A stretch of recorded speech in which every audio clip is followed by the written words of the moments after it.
اعوذ باللہ من الشیطان الرجیم بسم اللہ الرحمن الرحیم الحمد للہ والصلاۃ علی اہلہا ولعنۃ اللہ علی اہلہا۔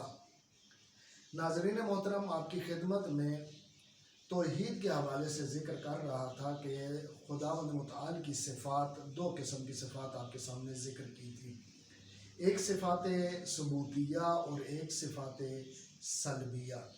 کہ صفات ثبوتیہ کے حوالے سے بھی آپ کی خدمت میں عرض کیا کہ صفات ثبوتیہ کون کون سی ہیں اور صفات سلبیہ کون کون سی ہیں، اور انتہائی اجمالی طور پر انتہائی مختصر آپ کی خدمت میں عرض کیا تھا کہ یہ صفات کون کون سی ہیں اور ان کا معنی و مفہوم کچھ حد تک کیا ہے۔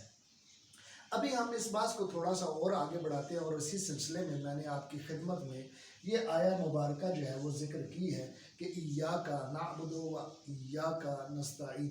یہ وہ آیہ مبارکہ ہے جو مشہور ترین آیہ مبارکہ ہے، جو دن میں ہم چندین مرتبہ تلاوت کرتے ہیں۔ اگر اس آیہ مبارکہ کو ہم دیکھیں تو ایاک نعبد و ایاک نستعین، یہ انتہائی فصاحت و بلاغت کے ساتھ اس آیہ مبارکہ کو ذکر کیا گیا ہے۔ ابھی میں آپ کی خدمت میں عرض بھی کروں گا کہ وہ فصاحت و بلاغت کیا ہے۔ اگر ہم اس آیہ مبارکہ کو فصاحت و بلاغت کے بغیر دیکھیں تو اس آیت کو یوں ہونا چاہیے تھا کہ نعبد ایاک و نستعین ایاک۔ جب ہم کہتے ہیں نعبد ایاک تو اس صورت میں اس کی فصاحت و بلاغت اس طرح سے نہیں ہوتی جس طریقے سے ایاک نعبد میں فصاحت و بلاغت پائی جاتی ہے۔ نعبد ایاک جب ہم کہیں گے تو اس کا مطلب یہ ہوا کہ بار الہ ہم تیری عبادت کرتے ہیں، اور کبھی تیرے علاوہ کسی اور کی عبادت کی ضرورت پڑے تو وہ بھی کر لیتے ہیں، نعبد ایاک۔ لیکن یہاں پر خداوند متعال نے فرمایا ایاک نعبد، ہم صرف تیری عبادت کرتے ہیں، وَإِيَّاكَ نَسْتَعِينُ، اور صرف اس عبادت کو قائم رکھنے میں تجھ سے ہی مدد مانگتے ہیں، اس عبادت کو پایا تکمیل تک پہنچانے میں تیری ہی مدد کے طلبگار ہیں۔ ایاک نعبد یعنی صرف تیری عبادت کرتے ہیں۔ اب جب ہم بحث کر رہے ہیں توحید میں، تو توحید کے حوالے سے آپ کے سامنے یہاں پر میں نے 4 اقسام توحید کی ذکر کی ہیں، جو کہ ہمارے علماء نے مختلف مواقع کے اوپر ذکر فرمائی ہیں۔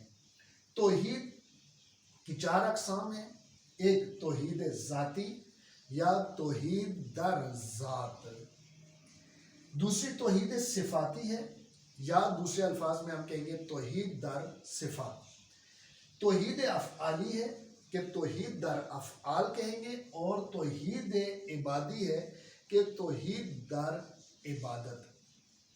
یہ 4 اقسام ہمارے سامنے ذکر کی گئی ہیں، اور یہ 4 اقسام اہم ترین اقسام توحید ہے کہ اگر ہم ان اقسام کو مان لیتے ہیں اور جان لیتے ہیں اور ان کی معرفت تک پہنچ جاتے ہیں تو اس صورت میں ہم خداوند متعال کی حقیقی توحیدیت کے قائل ہو جائیں گے۔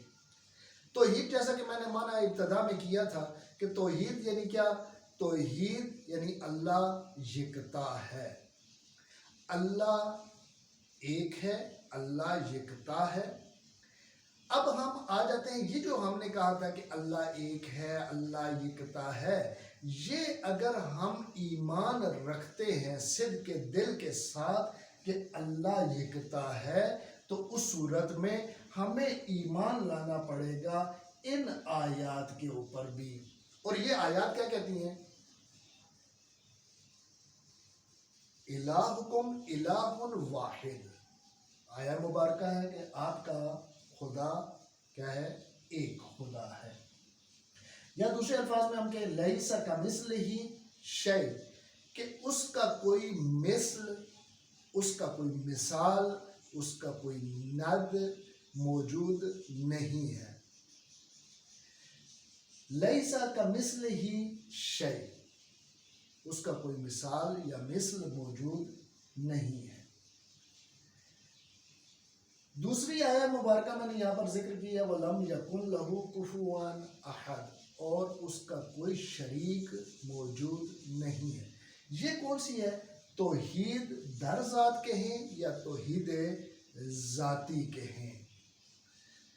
دوسری توحید توحید صفاتی ہے، یعنی ہم خدا متعال کی صفات کے قائل ہیں، اور وہ صفات کیا ہے؟ یعنی ہم اس بات کے قائل ہیں کہ جب سے ذات خدا متعال موجود ہے اپنی ان سب صفات کے ساتھ موجود ہے۔ ایسا نہیں ہے کہ خدا متعال کی ذات پہلے موجود تھی اور کچھ عرصہ کے بعد اس میں صفات آنی شروع ہوئی جیسا کہ ہم انسانوں میں ہوتا ہے، ایسا نہیں ہے۔ ہم خدا متعال کی صفات کے اس طریقے سے قائل ہیں کہ جیسے خدا متعال کی ذات ازلی ہے اور ابدی ہے، ویسے ہی اس کی صفات بھی ازلی اور ابدی ہے۔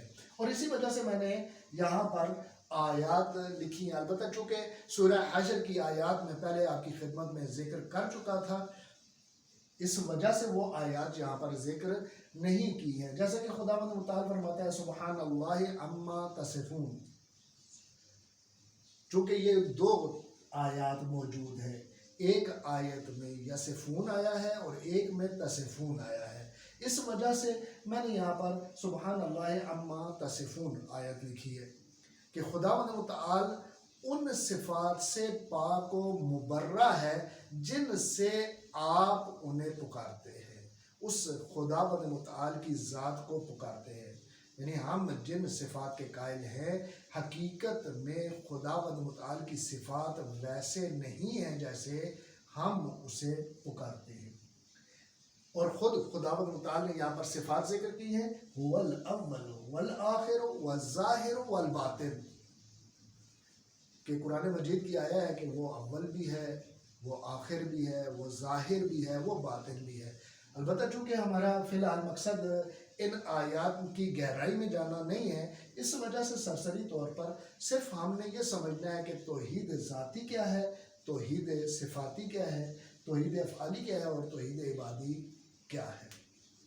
توحید صفاتی اب یہ ہوگی کہ ہم اس بات کے قائل ہوں کہ خدا متعال کی ذات اور اس کی صفات ایک ہی ہے، ان میں کوئی فرق نہیں ہے، یہ دو چیزیں نہیں ہیں۔ ہم ذات خدا کو اور قرار دیں، صفات خدا کو اور قرار دیں، یوں صحیح نہیں ہے۔ تیسری چیز توحید افعالی، کہ خدا متعال اپنے افعال میں واحد ہے۔ اس کا مطلب یہ ہوا کہ خدا متعال کسی کا محتاج نہیں ہے۔